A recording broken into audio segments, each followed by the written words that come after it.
If you've been wondering how to set up Paperclip AI in your business, you're going to want to stay right here because I'm going to walk you through the actual setup on getting it onto your local computer. In my previous video, I explained to you what Paperclip AI is. I showed you how I have my business running through it. I showed you how tasks were getting done and everything like that so far as the hierarchy in the company. But right now, I wiped everything clean and I'm going to show you from scratch how you need to put this on your computer and how you can use Claude Code to do it. This video is made for people who are not techie, who are not codey, but we know how to read and we know how to follow instructions. So let's just dive on into the computer so we can get this party started. So this is Paperclip AI. And as you can see, we have a quick start area right here. And you might be thinking, oh, quick start. And when you read this, you might go say, let's read docs. And then you see what it is and everything like that. And you're like, well, where's the download button? Doesn't quite work like that when you're doing this on your own computer. You're going to need to do this through your terminal. Now, if you don't know where your terminal is and how to get to your terminal, that's not a big deal. You can ask Claude. This piece of code right here, you need to copy it and you need to put it into your terminal. So what we would do is go over here. I know how to get to my terminal here on the Mac, but you might be on the Windows. So I don't really know how to get to your terminal on there. So what you would put on here is give me step-by-step instructions on how to open my terminal on Mac or Windows or whatever computer system you're using. You're gonna type that into Claude Code. Now, this will work both on Claude Code that is in an IDE, like mine is on VS Code, or another IDE is Anti-Gravity, or it can actually work through the desktop in and of itself. So if you have the Claude desktop app, you can make it work through there as well. So let's see if I can do a / command. You can do it right through your desktop. So if you're working on the desktop app, they have a code area and you can ask the same question right there. So that's that. Now this right here is explaining to us how to open up our terminal. In my case, I'll just open it up like this. It'll give me the spotlight and then I will search terminal. It will give me the app. I will press go and it will open up my terminal for me. So this is what my terminal look like. There is a little cursor there, right? You can't really see anything, but it's just sitting there.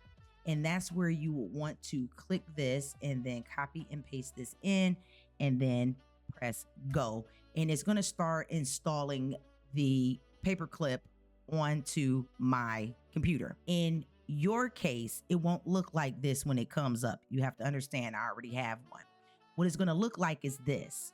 When yours pop up, it's going to look just like this.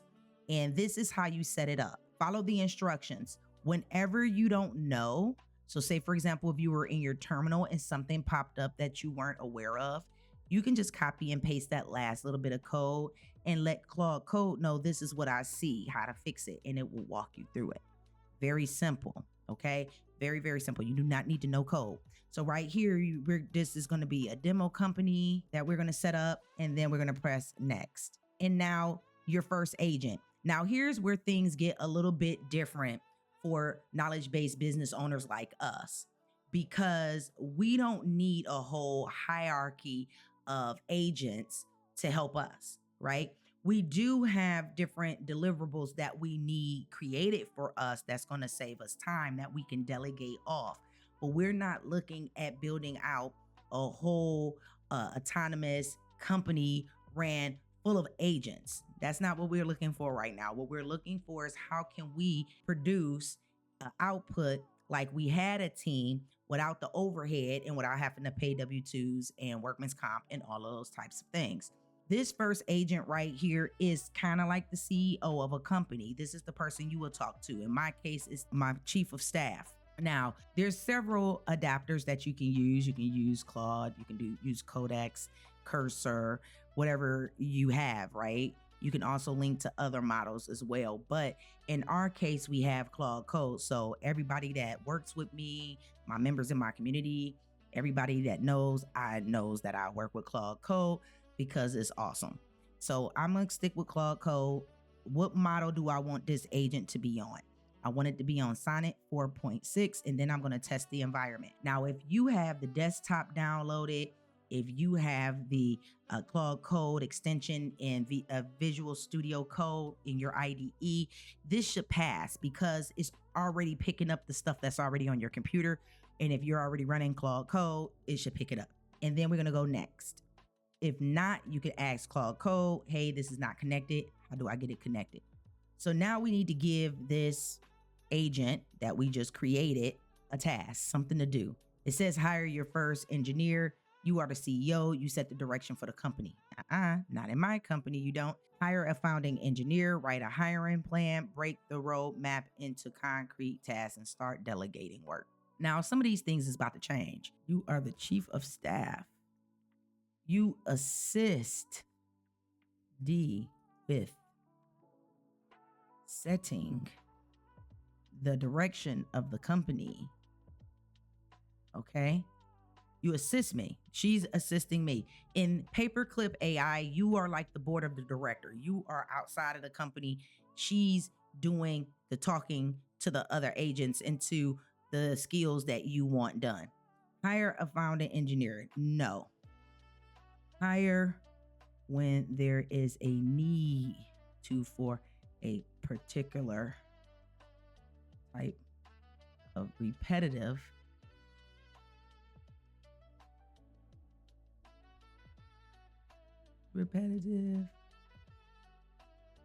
assignment. I think that's right. Okay, and it says write a hiring plan. I don't need this person to write a hiring plan for me. Okay, break the roadmap into concrete. Okay. You must be able to delegate work to other agents using skills that are created. We ain't gonna say uploaded, because right now, the very first thing that we need to do is tell our newfound agent to do something. And we're not telling her to hire people. Okay, that's what we're not gonna do. We're not about to sit here and tell her to hire these people, make their job descriptions. We don't got time for that. We need to be thinking about, what are we putting out into the world? What is the deliverable? What are we trying to do? Because we do not have time to waste on things that's not producing the outcome toward our companies that we want it to produce.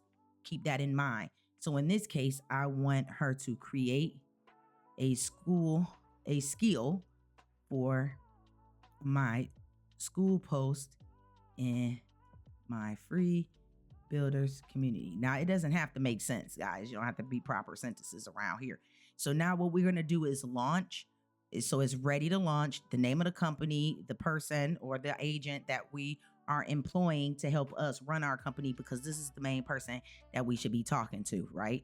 Once we talk to this person, it's this person's job to delegate to other people. And they only need to hire when it's necessary to hire. And then when the hiring comes, then we approve whether or not we want to hire another employee. Okay, so now we're inside of this demo. We can see she's working. We're on the dashboard. There is one agent available, which is our original agent that we just created. There is no task yet because she's reading the information that she was given. The monthly spend, I explained this in the previous video on what Paperclip AI is. This is 0 because we have it connected to our Claude Code. So it's running off our subscription, so we're not being charged. Normally you will be charged for like per model usage if you have a model that you have to pay for every time that you use it. But in our case, we have it linked to our Claude. So it's just going off of our Claude subscription. And that is as low as $20 a month. And you can be fine with this. And then anything that's pending approval. So we're in the dashboard. She's live and she's doing something. We can kind of check it out and see what's going on. So live, onboarding, running, initial model. So to do is doing something. So here is an issue. We can make it hire a content manager to write all of our customer facing content. This content manager will handle all content except for marketing material for sale. Okay, for sales purposes. Okay, so we're going to assign this to her onboarding, and then we're going to create. So now she's working on two different things. Okay, so now we got two things going, two things that are live. She hasn't did any task yet. She hasn't done anything. Okay, once she starts doing the actual task, then you will see this start popping up.